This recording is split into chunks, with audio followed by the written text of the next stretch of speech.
Welcome back to 40 Plus Fit, the podcast dedicated to empowering you to live your healthiest and most vibrant life in your 40s and beyond. I'm your host, Mike, and today we're tackling a question that often comes up as we pay more attention to our gut health and overall well being.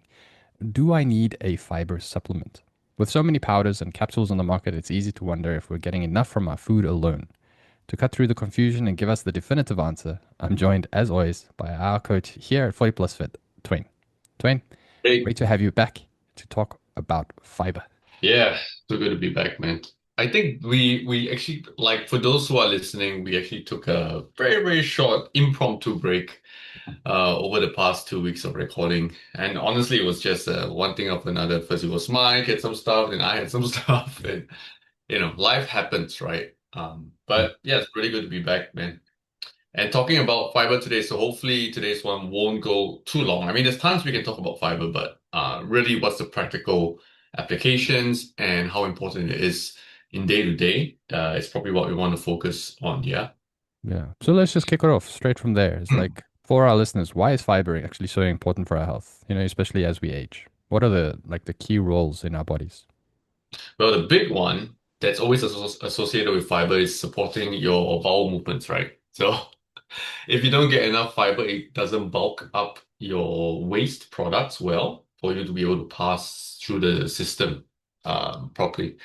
The other thing, and because this whole podcast is really aimed towards fitness and I guess a large part of it is weight management, right?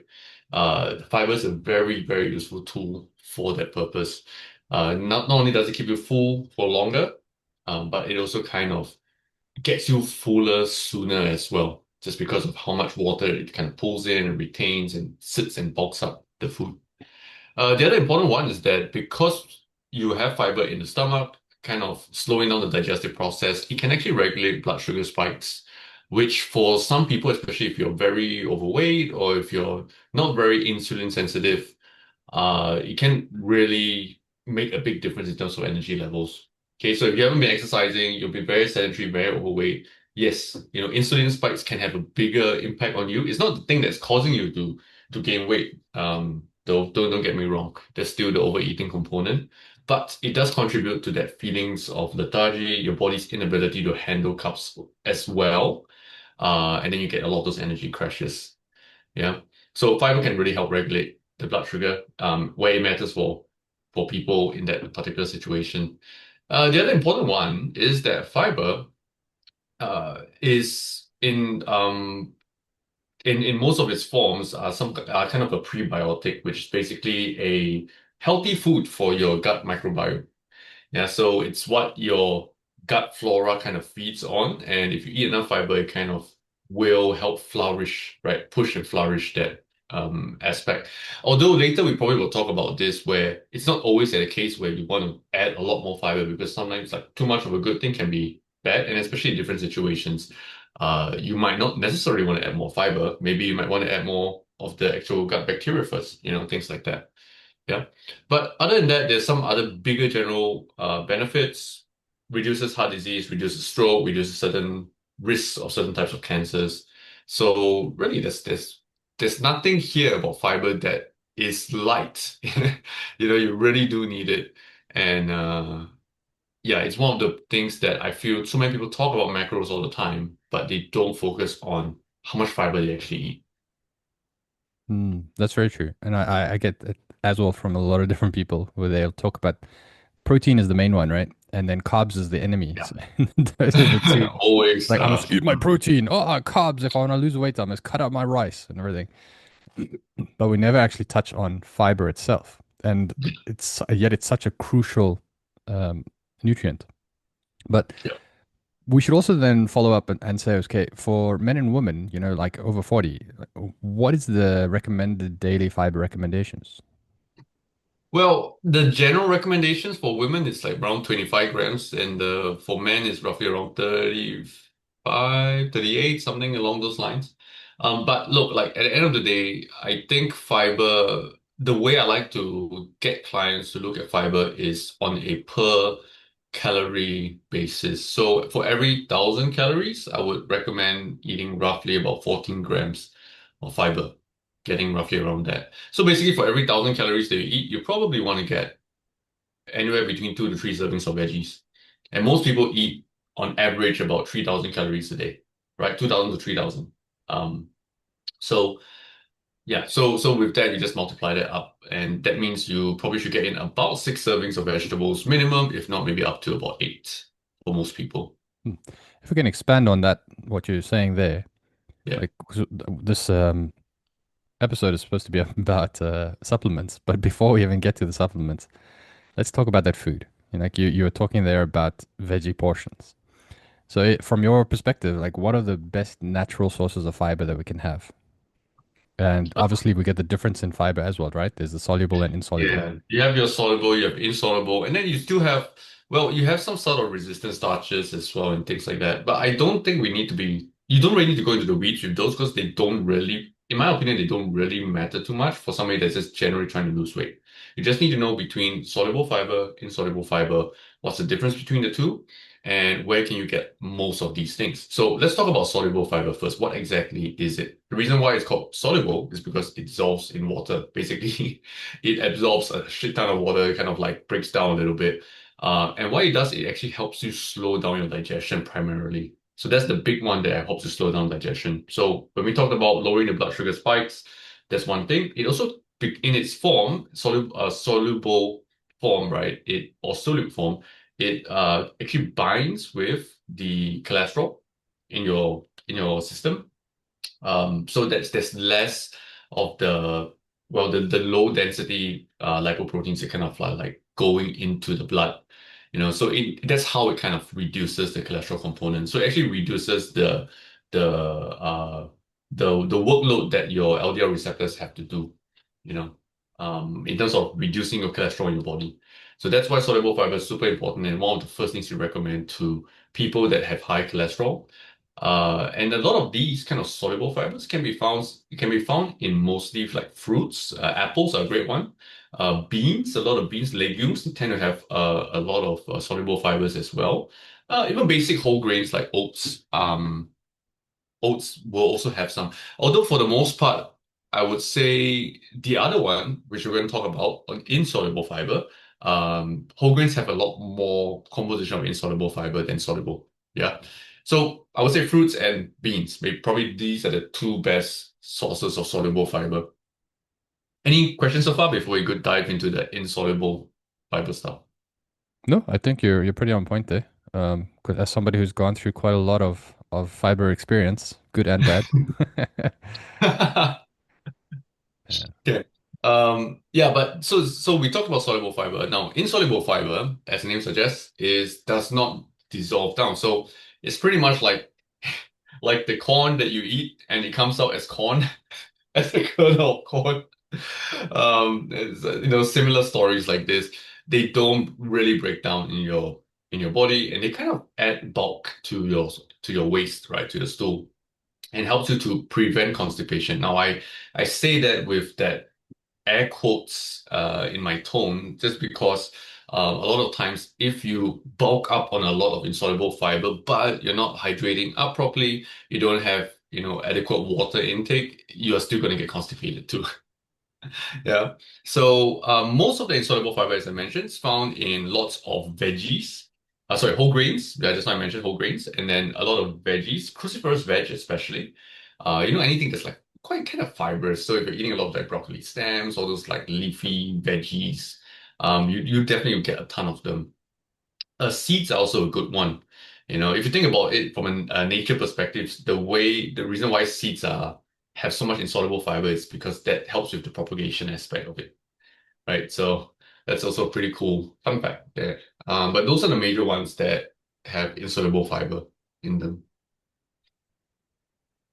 Okay, so those are the foods that you would really recommend. Is the for the Yeah, soluble, it would be the fruit and the fruit and beans. fruit and beans, and then the And insoluble legume. would be the cruciferous veggies, the Yeah, seeds and things.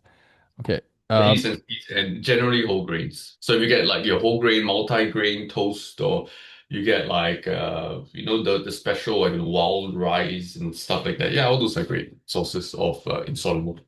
Okay. So we know that in a lot of cultures we are sort of like allergic to eating vegetables, right? Like even in my culture back home, is we even consider chicken a vegetable. And so knowing that, that is obviously now where the fiber would become, well, the fiber supplement would be coming in, right? Yeah, yeah, And so that would be an option. when might someone actually consider using a fiber supplement? And the follow-up question to that is it actually a direct replacement for dietary fiber? Well, the answer to the second question is a replacement is no. Um, but some is better than none. Yeah. So the issue is this: most fiber supplements are soluble fiber supplements. So there's no, to my knowledge, right now, there's no real insoluble fiber supplement, which means that you probably still need to get that from food. Yeah. So one of the key things we always get a lot of people with high cholesterol to do is to start taking a fiber supplement like psyllium husk. You can have fancy versions of it, right? Which is your Metamucil and what else? What else? Are there other ones? And the Fibogel, Oh, all these kind I'm of not like keeping track of them anymore. There's just too yeah, many coming out. We just got the yeah. proprietary blend. Yeah, yeah. So my advice is this, man. All these brands, they just add a little bit of flavor to it, and then they hype up the marketing, and essentially it's just psyllium husk with some flavor. Mm. So my recommendation is what I do. I just buy the psyllium husk itself. Just find whatever's cheapest because psyllium husk manufacturing is very straightforward. There's no reason to overcharge beyond just the labor cost of it. So you can always go for what's cheapest and whatever brand. And psyllium husk, they usually come in two forms. One is like a powder form. One is where they actually pulverize into a powder. The other one is just like the husk form. So it's just slightly larger molecules than the powder form. Personally, I usually take the regular husk form for one reason, because it tends to be cheaper. The other one is I find that when you mix it up with a liquid, it forms this nice little gel-like texture. And because it has no taste, it takes on whatever is the flavor of that liquid. So what I do, and I like to make a little healthy bubble tea, as I call it, is I will mix in about a tablespoon or 2 tablespoons of psyllium husk into my shaker bottle. I'll fill it up to about one third with water to kind of mix it around a bit, and I'll top up the rest with my choice of diet soda. I like to make stuff, so I might mix like a Pepsi Max with like a pineapple diet lemonade or whatever, that Wow, sort what a of. combination. Yeah. No, but it comes out to be number one, it comes out to be a very nice drink that's has 0 calories, right? And then you have all these bunch of fiber in there that says like 3 to 4 grams of soluble fiber in there. And you can just drink the whole thing down and yeah, it just presents a nice little texture to it where it's very reminiscent of toppings that you put on desserts. So so that's one way I suggest you kind of take it. Yeah. But as I mentioned, it's all soluble fiber in terms of the supplements itself. So psyllium husk is a great one. You cannot purely depend on that. It's better than nothing, but you cannot purely depend on that. Make sure you get in some of your veggies as well. The only issue for insoluble fiber is that I realize a large portion of my clients that are Asian tend to face digestive issues with taking in veggies. Sorry, insoluble fiber veggies in terms of processing it properly. So, um, and again, it depends on an individual basis. Some of you might have experience where you try to eat a salad, like raw veggies in a salad and stuff, and you actually get bloated after that. If you're one of those people, then it could be a case where, yeah, the insoluble fibers are just too much for your digestive system to take, at least at that point in time. There's certain things that could experiment with to kind of maybe improve the situation, but the easiest thing to just go with first is just make sure all your veggies are very thoroughly cooked. So that's a simple solution to that. But make sure you eat your veggies because those are one of the biggest, I would say, gram for gram um, amounts of fiber you can get in already. Mm. Yeah, for the insoluble side.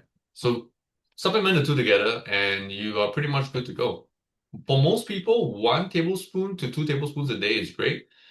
For me, I take in about 1.5 to 2 tablespoons a day, but that's also because a large portion of my meals already has quite a fair amount of soluble fiber and other insoluble fibers as well. as someone who's made this mistake in the past, perhaps there might be somebody listening that would also do this kind of mistake. So let's just hear it from you right now. For somebody who identifies that they might need more fiber, what's your advice for gradually increasing it to get to the levels that they're supposed to be at? I mean, you And I you you stress the words gradually increasing yeah. it. Exactly. That's it. That's the answer. So don't go from like if you don't eat vegetables or fruits or whatever at all, don't suddenly go to like 5 servings a day or something.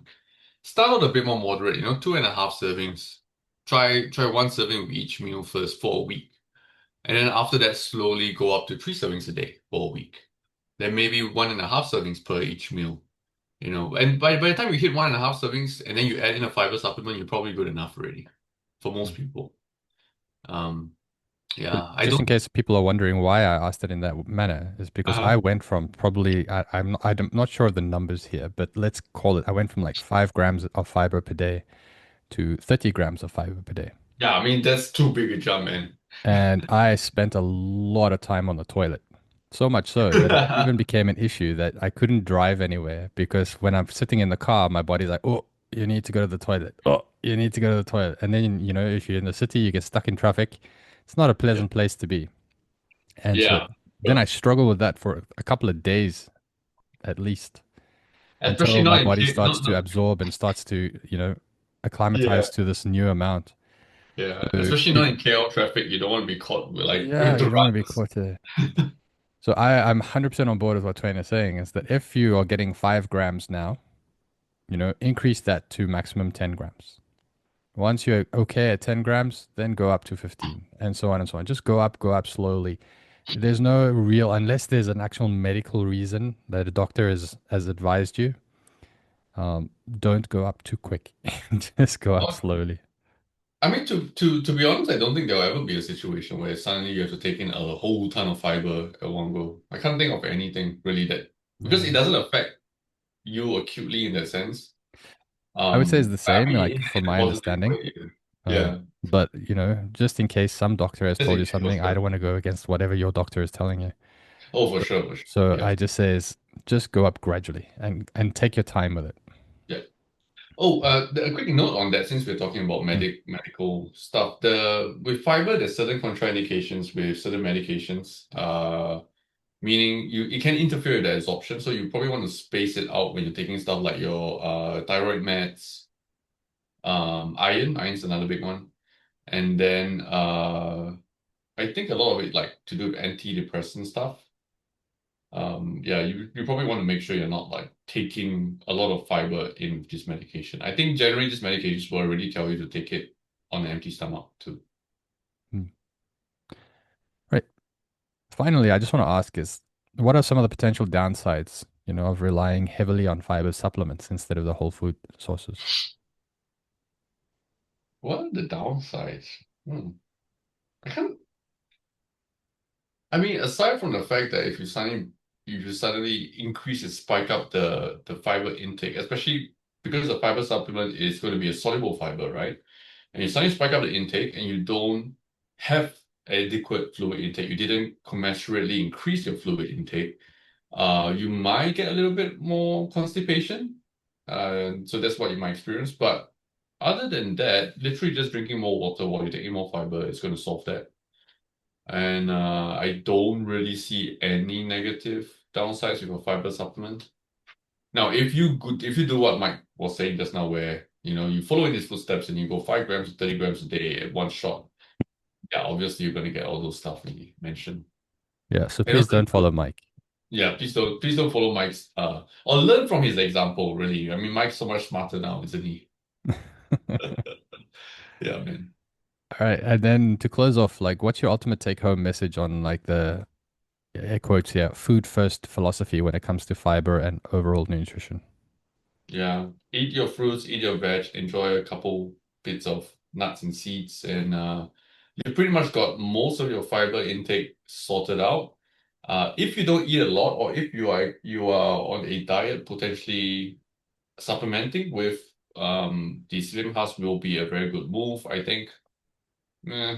arbitrary gauge here, but about 70% of people that I work with probably can have benefited from just taking a fiber supplement in addition to their diet. Okay. Well, I think the message seems to be loud and clear. While fiber is absolutely essential, our primary focus should always be on getting it from real whole foods, with supplements serving as a supportive tool when necessary. It's about empowering our bodies with the best possible fuel. Mm, exactly. All right. So, if this episode has helped you understand your fiber needs, or if you know someone who's been wondering about supplements, please share it. You can find us on YouTube, Spotify, some Instagram. Just search for 40 Plus Fit or 40plusfit.com. And of course, hit that subscribe button to make sure you never miss another episode packed with actionable advice for your journey to a fitter 40 and beyond. Any closing things, Swain? No, I'm good.